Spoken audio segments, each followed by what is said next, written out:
Hey, how's it going everybody? It's your boy, and I've been trying to record as many videos as I possibly can for this week because it's going to be a packed work week. So anyway, I thought I would try and be very quick about them as well. So here's just a little video about nerd culture and why I think it's basically dead at this point. So firstly, as we all know, nerd culture over the past 20 years or so has basically seen its popularity soar, and it's not just because more people have been born and hence become nerds.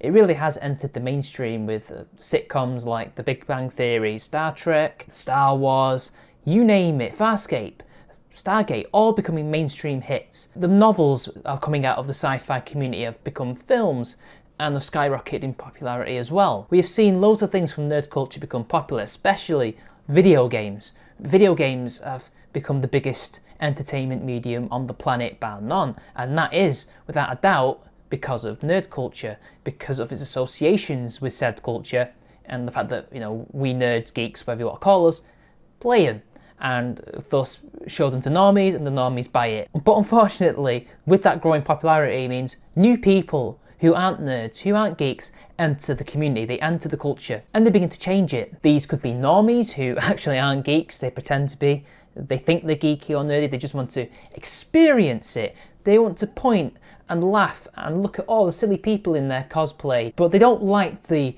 toxic aspects, like the competition, the weird things that we say to each other, the edgy humour that is known amongst a lot of nerds, particularly the male ones. A lot of these normies also happen to be political activists, feminists, leftists, and the like. These people love to infiltrate such communities because they can create power bases from which to expand and control society, to increase their influence. And considering that nerd culture is literally mainstream now and it has a huge influence on popular culture, again, it makes sense to a cultural Marxist to infiltrate and take over such things. And unfortunately, these people have managed to get into not just the community itself, but the creative side of it. The people who create the board games, the video games, the films, the books.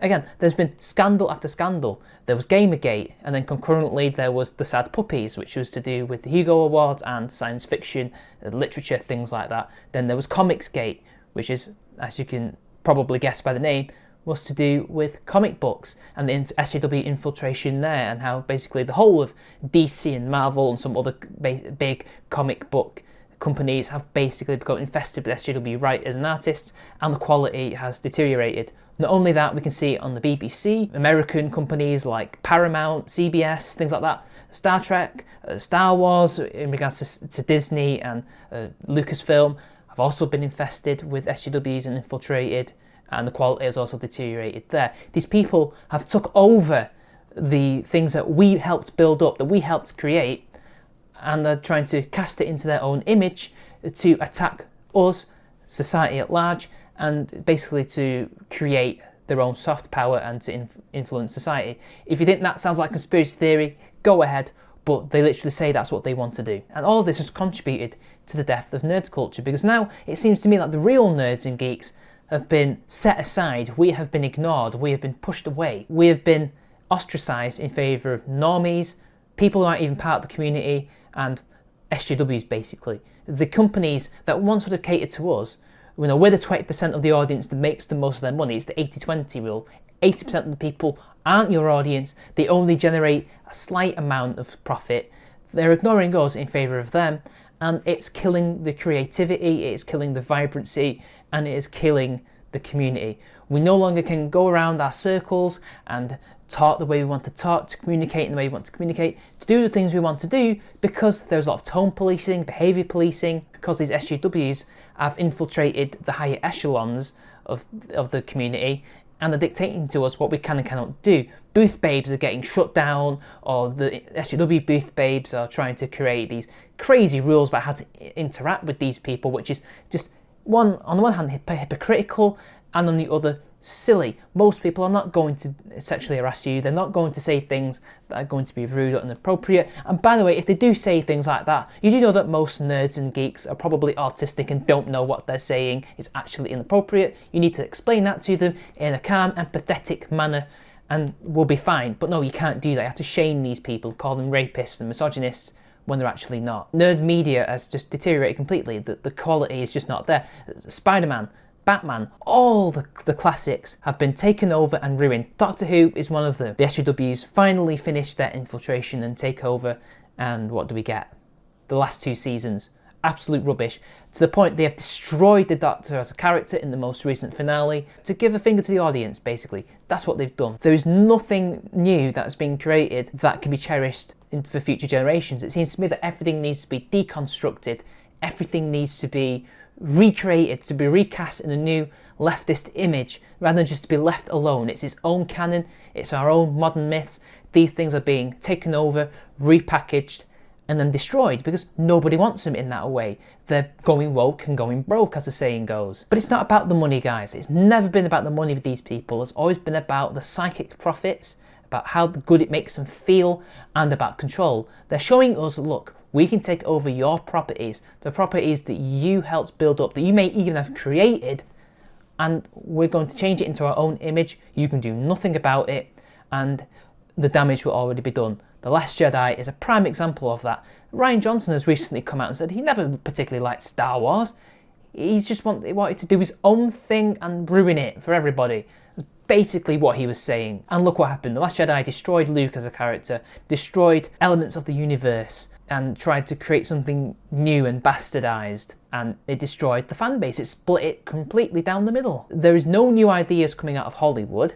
There are no new ideas coming out of the gaming industry. The gaming industry is now already becoming like Hollywood, devoid of ideas, just monetizing everything. It's purely about profit, at least with them at the moment, although increasingly psychic profit will take over eventually. The onus is not on creativity or innovation, it's purely on profit margins and catering to audiences that don't buy the games or will only buy certain dumbed down, casualized games. Because that's another thing, nerd culture nowadays is casualized. It's nothing like it used to be because normal people can't take it, they can't hack it. When normal people enter a space like that, it needs to be sterilized, it needs to be dumbed down for their tastes, for their own values, because it doesn't jive with them. Normal people ruin everything, much like the feminists do. You'll start seeing more games like COD, more games like Depression Quest and things like that, you know, more walking simulators, but they will be more dumbed down. You will not see things like Cowboy Bebop become big in the West. You will see anime censored even more than they used to be in the 90s and the 2000s. In fact, Japanese creators are already censoring them. They're already catering their cartoons to a Western audience because they think we can't hack it, we can't take it, because they're worried about being called misogynist, racist, what have you. You know, and people are saying that, you know, look, nerd culture's coming back. Look at podcasts like EFAP and things like that. But what's EFAP doing? They just critique what has already happened. They're critiquing the deconstructionists, but they're deconstructing the deconstructionists. They're not actually creating anything. They have their own little community, and podcasts do not make a culture. A culture has ways of going about things. It has its own myths and things it gravitates towards. It's more than that. A culture thrives on creativity, not deconstruction. And I don't see it anymore. Nerd culture is dead to me. It's not what it used to be. Maybe things were better when we actually gatekeep the community, when we actually said, yeah, you're a nerd, you're a proper nerd, because you do these things this way. You're just a poser, you're an infiltrator. Maybe that's what we should have done. We should have kept on doing that. But we were too nice to these normies, to these feminists. We allowed them to infiltrate the community and destroy it from the inside. Why do you think things like Gamergate happen and Comicsgate is continuing to happen? Why are we seeing these trends in the gaming media where people who are writing articles aren't even gamers? They don't even know how to play video games. They don't even know about the games they're writing about. Look at what's happening with Final Fantasy VII. People have been going on about how Cloud is trans. Cloud is not trans. In the original game and in this remake, he's in disguise. He's trying to infiltrate a base or whatever by pretending to be a woman. And then there's another journalist wondering who this woman is in the trailer. Newsflash for you guys, it's Aerith, this woman.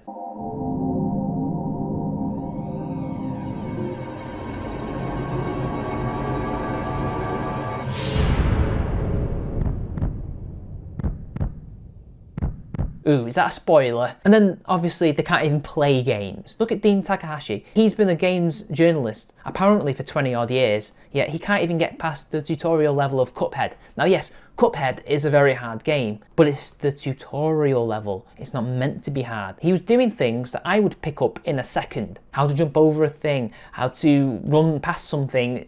It was horrible. And then we got Polygon when they were trying to showcase Doom. The guy couldn't play it. He was just standing there and shooting and getting killed, and he wasn't even trying to showcase the mechanics or anything like that. He didn't know what he was doing because he doesn't play games. And apparently, they don't even play games when they review them anymore, some of them. Apparently, they just go onto YouTube, they watch another person playing the game, and then write a review on it. How the hell are you supposed to write a review on a game that you've not even played? Look, I can even grant you this, you don't even have to finish the game. But when you're watching somebody else and then passing judgment on it, how is that a fair review? This is why Gamergate happened. And in Hollywood as well, they just remake either foreign films or older films. They change things, like Ghostbusters, for example. Ghostbusters was fine. It didn't need to be remade. It maybe needed a sequel where we have a passing of the torch. I would have been okay with that. This is what the new Ghostbusters 3 is going to be. But no, instead, they try to change Ghostbusters. Again, as I said, recasting Ghostbusters in the social justice leftist image to say, this is what we do, we control nerd culture now, this is what Ghostbusters is going to be, and you Ghostbusters fans are going to have to deal with it. Lo and behold, it didn't work out well for them, did it? But hey, at the very least they made it, right? It was Star Wars as well. Kathleen Kennedy getting rid of the entire extended universe, saying it's no longer canon, then wondering why she doesn't have any novels, comic books or video games to draw from, and saying it's really hard to come up with new things for Star Wars. Seriously, we know you're creatively bankrupt and you're a producer. Like, people are wondering why the hell she is where she is. Well, the thing is, she's a good producer. Producers are not creative people. Their primary purpose is to get budgeting for a film, to pitch the film, and to make sure that a film is on budget and released on time. And if that means making sure that the director is in line, the actors are in line, so be it. She's good at that, but that does not mean that she is a good CEO and creative director. It was very clear now in hindsight, she was not creatively involved in any of the great films she was involved in. E.T. I think she was involved in. A lot of the later Star Wars and Indiana Jones. She was the producer. She's the money person, the middleman. She's the one that makes sure it runs smoothly. She's not the creative impetus behind it, like Spielberg or George Lucas or anybody else who she was involved with. She's purely a technical person in regards to finances and making sure people get their jobs done. But unfortunately, because she's a CEO now, she can't seem to be hands-off and let the creative people do their jobs. No, she has to fire them because it turns out they're actually not good fits for studio outfits. A classic example is Solo. How is nerd culture going to revive when these people are still in charge? Maybe some people can give me other examples other than EFAP that Harry-Ann Gladiv told me, but I really don't see it. Maybe it can revive in the future, but it'll be long after the culture war and it will take many, many years. It'll take more decades. Maybe just maybe we should have just remained the social outcasts we always were. And anyway, that's all I've got left, guys. So until next time, I'll see you later.